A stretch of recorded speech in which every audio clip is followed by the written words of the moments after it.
Thank you, Mr. Speaker and members. I love this state. I love the sound of the call of a loon bouncing across the lake, the scent of an apple tree in the spring air.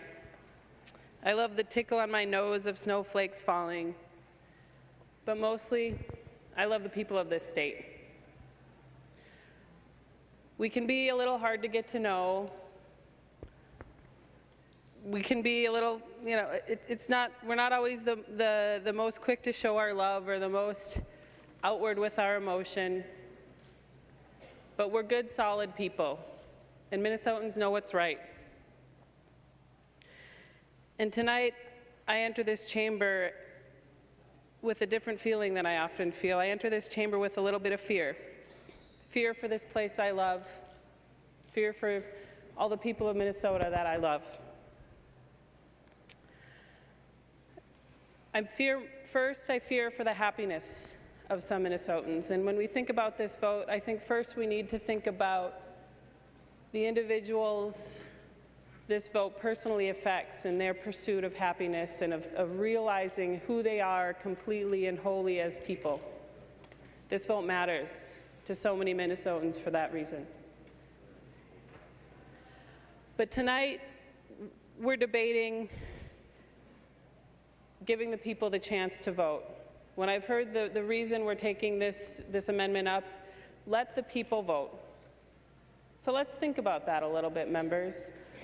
Not thinking about it in what it sounds like. We have a democracy, let the people vote. It sounds good, it sounds like what we should do. But close your eyes for a second. I know you're probably tired, it's probably easy for you to do right now.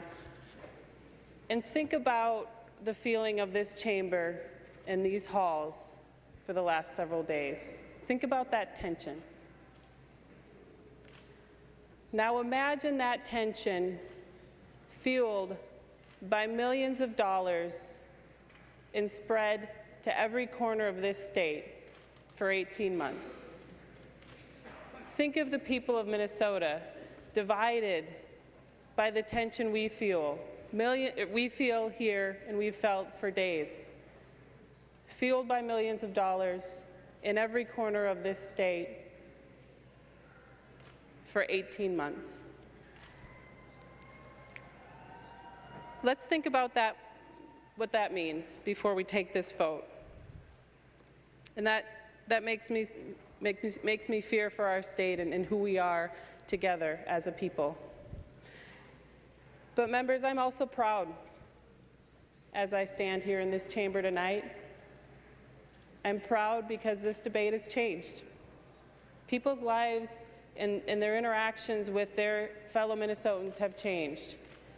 Many decades ago, people were scared to state who they were, to come out and be frank with not just their communities, but even with their families about who they were born to love. They were scared to admit that.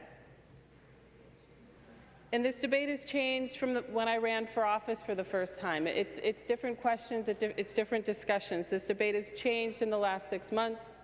This debate has changed in the last month.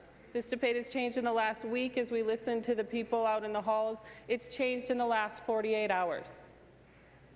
And think about the 18 months and how this debate will change with millions of dollars every corner of this state, 18 months. And I hope you'll vote no. I hope that my pride will be reaffirmed tonight. I hope with all my heart that all of us, we together as Minnesotans, will vote no. That's my hope first, that tonight we will vote no. And if we don't, I will shed some tears. I have already shed some tears, like so many in this Capitol, in these halls. And after I shed those tears, I'll walk out those doors with my head held high. I will join arms with my fellow Minnesotans, and I will fight. And I will fight to change this debate. Because, members, we've made progress down the path of freedom from fear. I think we can all agree on that. We've made progress down the path of freedom from fear. But to make it all the way down that path, to make it all the way down the path of freedom from fear, we need to make it down another path. We need to make it down a path full of so much more grace. We need to make it down the path of the freedom to pursue happiness. And I ask you to join me tonight in voting no.